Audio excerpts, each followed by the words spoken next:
오늘은 스가랴 8장입니다. 특별히 오늘은 하나님의 기대, 하나님께서 우리와 그리고 우리 공동체 품고 계시는 기대가 어떤 것인지를 한번 생각해 보려고 합니다.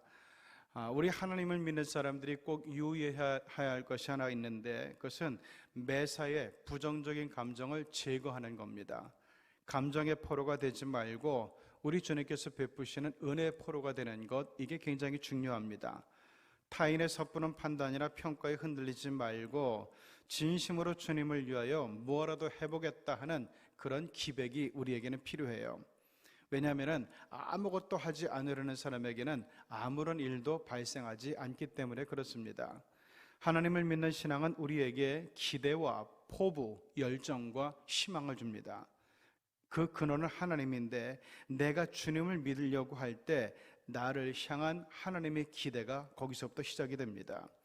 이 기대라고 하는 것은 주님을 믿는 사람에게 낙천적이고 긍정적인 의식을 개발해 주죠. 성경을 보면 아브라함이 꼭 그랬습니다. 그는 조카 롯에게 요단의 기름진 땅을 양보하고 황량한 유다 산악지대로 들어가서 밑으로 계속 내려가다 헤브론 땅에 운고하고 살았어요. 자, 겉으로 볼 때는 롯의 승리인데 훗날에 누가 승리하고 성공하는 삶을 살았는가 하면은 아브라함이에요. 아브라함은 우리에게 성공에 있어서 가장 중요한 것은 환경이 아니라 믿음의 자세다 하는 것을 가르쳐주고 있습니다. 믿음이 바로 서게 될 때 삶의 태도가 달라지죠. 우리는 그렇게 얘기를 해요. 나 은혜 받은 사람이야 라고 얘기는 하는데, 그런 걸 뭘로 증명할까요? 변화된 삶의 태도가 나타나게 될 때 내가 은혜 받은 사람이야 라고 이야기하고 그거를 증명할 수가 있는 거예요. 성령은 기도하는 사람의 환경을 고쳐주기 전에 먼저 그 사람의 삶의 태도부터 변하게 하세요. 왜냐하면 나쁜 태도는 불행을 만들고 좋은 태도가 우리들에게 긍정의 모습 그리고 행복을 낳기 때문입니다. 스가랴 8장에 보니까 무려 10번에 걸쳐서 반복되는 말씀이 있어요. 만군의 여호와가 말하노라, 만군의 여호와가 말하노라. 오늘 본문의 말씀은 이스라엘 회복에 대한 하나님의 약속이 담겨 있고, 또 그 약속이 이루어지려면 믿는 사람들이 어떤 책임을 감당해야 하는지를 우리에게 잘 알려주고 있습니다. 오늘 본문은 한마디로 예루살렘 성전의 회복과 예루살렘 도성의 회복에 대한 하나님의 약속이라고 할 수 있어요. 아울러 이는 이스라엘이라는 믿음의 공동체가 앞으로 어떻게 회복될 것인지에 대한 바로미터이며, 아울러 모든 시대를 망라해서 주님을 믿는 공동체들의 궁극적인 회복을 우리가 예감할 수 있도록 이렇게 도와줍니다. 고로 오늘날 교회의 회복에 대한 메시지도 사실은 여기 같이 담겨 있다고 보는 게 좋습니다. 우리는 스가랴 8장을 통해서 하나님의 백성들이 만드는 공동체의 꿈과 비전을 볼 수가 있습니다. 뿐만 아니라 이 믿음의 공동체를 향한 하나님의 기대가 무엇인가를 또한 알아볼 수가 있어요. 세상을 살면서 어느 누구도 자기가 꾼 꿈을 온전히 성취하는 사람은 별로 없어요. 또 어떤 공동체도 거기에 위임된 꿈을 100% 실현했다고 장담할 수 있는 것도 없습니다. 그런 의미에서 인생은 미완성 교양국과 같은 것이죠. 예전에 우리나라에서도 인생은 미완성 쓰다가 많은 편지 하면서 이 인생의 미완성에 대해서 이야기하고 한동안 히트를 쳤던 적이 있죠. 그게 맞는 말 같아요. 자, 그런데 그렇다고 해서 만약 사람이나 공동체가 꿈과 이상을 가지지 않으면 발전과 성장이 없어지게 됩니다.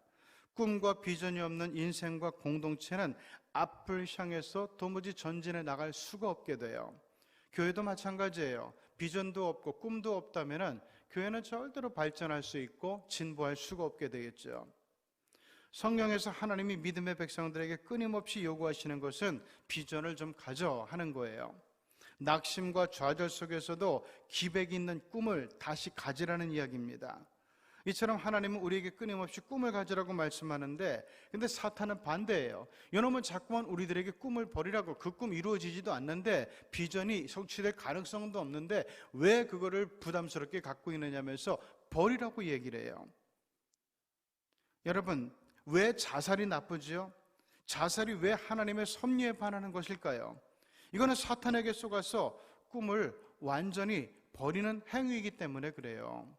물론 병적인 의미에서의 자살은 그건 병이에요. 질병이에요. 하지만 포기해서 절망해가지고 이거 목숨을 버리는 것은 이건 하나님의 섭리에 크게 반하는 겁니다.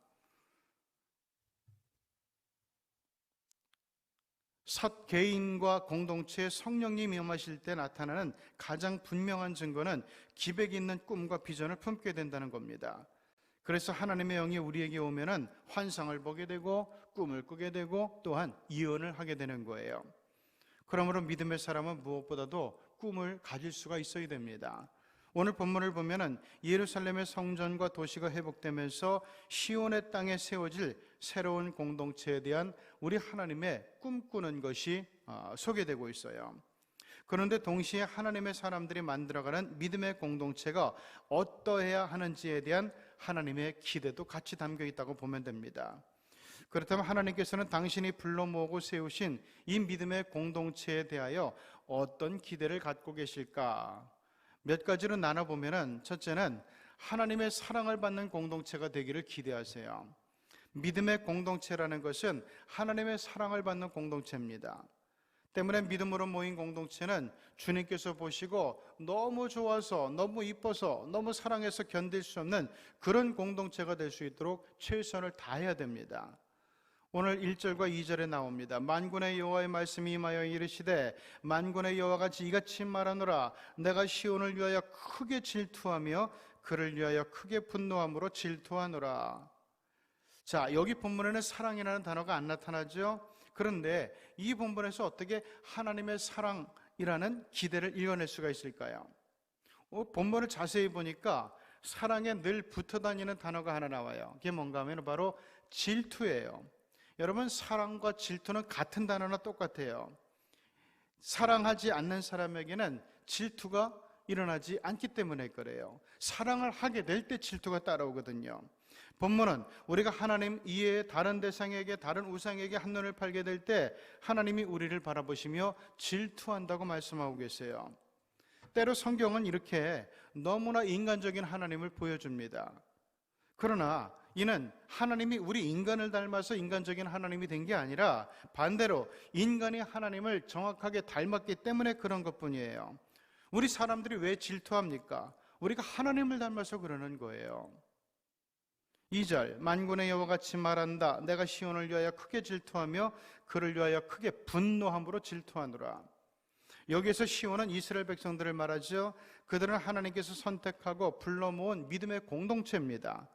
여기서 하나님은 그 시온을 위해서 조금이 아니라 아주 크게 질투한다고 말씀하고 있어요. 분노할 정도로 질투한다고 얘기하고 있습니다. 우리는 이 말이 의미하는 바를 잘 알아야 돼요. 하나님이 그렇게까지 우리를 사랑하신다는 얘기예요. 그러므로 하나님의 질투 속에서 우리는 하나님의 큰 사랑을 읽을 줄 알아야 되는 겁니다. 성경은 교회를 가리켜서 예수 그리스도의 신부라고 이야기를 하죠. 우리 주님의 신부들이에요. 우리 주님이 보실 때 너무나 사랑하는 신부입니다. 우리 자신과 믿음의 공동체가 정말 우리 주님을 위하여, 주님을 향하여 사모하는 시선을 돌리게 될 때 주님은 그런 우리가, 신부 같은 우리가 너무나 사랑스러워서 견디지 못하시는 분이라는 것을 잊어서는 안 돼요. 자, 두 번째는 하나님은 진리와 거룩의 공동체를 기대하세요. 3절에 나오죠. 여호와가 이같이 말하노라.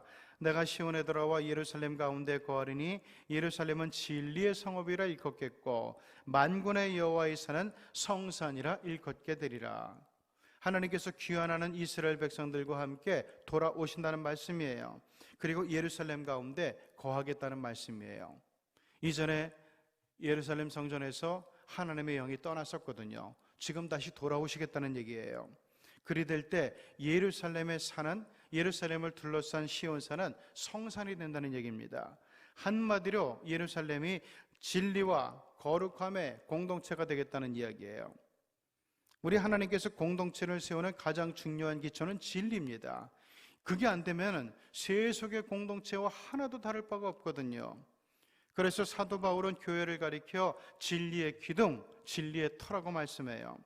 이 진리가 뭐냐? 하나님의 말씀이에요. 교회는 하나님의 말씀인 진리 위에 세워지는 공동체입니다.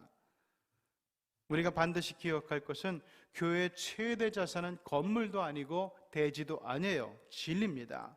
하나님의 말씀이 없어진 교회, 하나님의 말씀이 약해진 교회, 하나님의 말씀이 무시되는 교회, 그것은 이미 진리의 공동체라고 볼 수가 없습니다.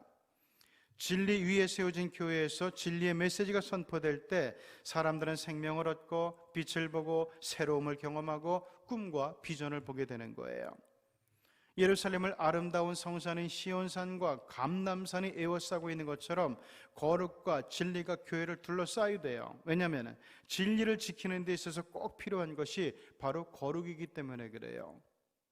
진리와 거룩은 함께 가는 겁니다.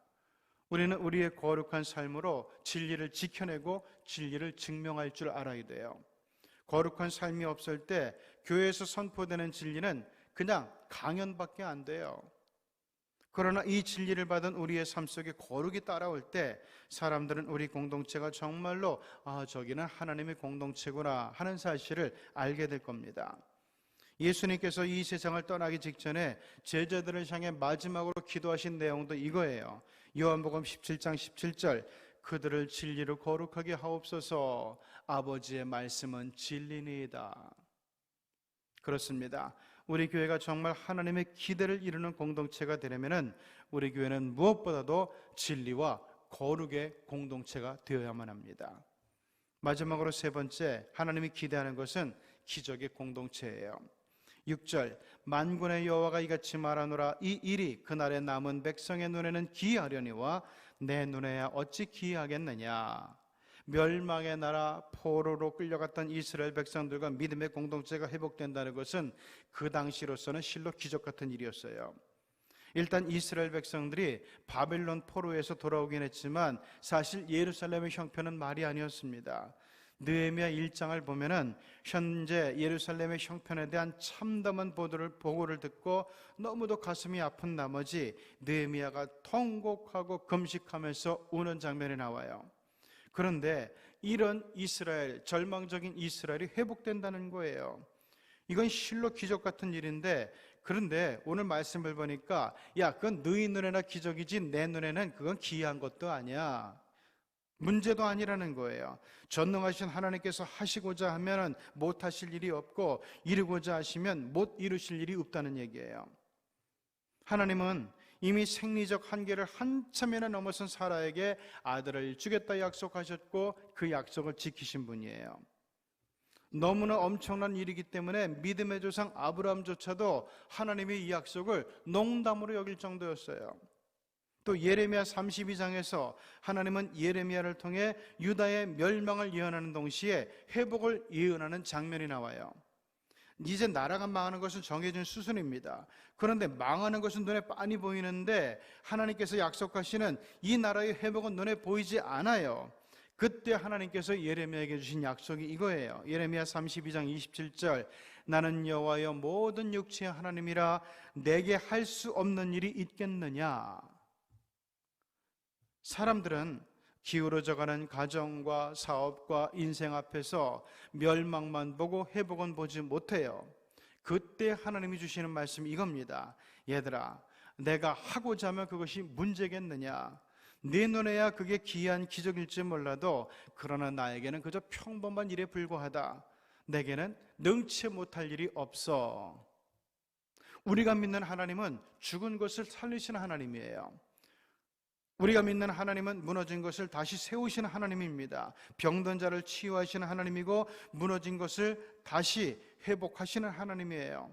세상에 안 되는 일이 없는 기적의 하나님이 우리가 믿는 하나님이에요. 세상 최고의 기적은 인생에서 소망이 없던 사람들이 교회에 와서 복음을 듣고 다시 소망을 붙들고 일어나는 거예요. 영원한 지옥에 가야 할 영혼이 예수 그리스도를 믿고 구원받아서 천국 백성이 되는 것, 이게 세상의 최고의 기적입니다.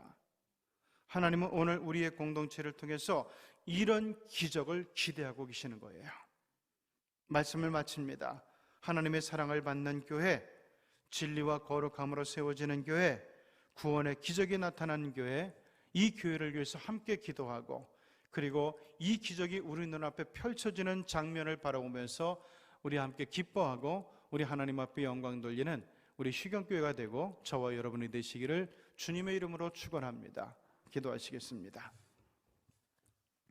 하나님 아버지, 우리 교회가 그저 있으나 마나한 교회, 여기서도 저기서도 쉽게 발견되는 그런 교회가 아니라 하나님의 사랑받는 교회가 되게 하여 주시옵소서. 하나님의 받은 사랑을 나누는 교회가 될 수 있게 도와주시옵소서. 그리고 이 사랑 속에서 아버지 하나님 능력 있는 교회로 바꾸어져가는, 변화되어가는 그런 교회 되게 하여 주시옵소서.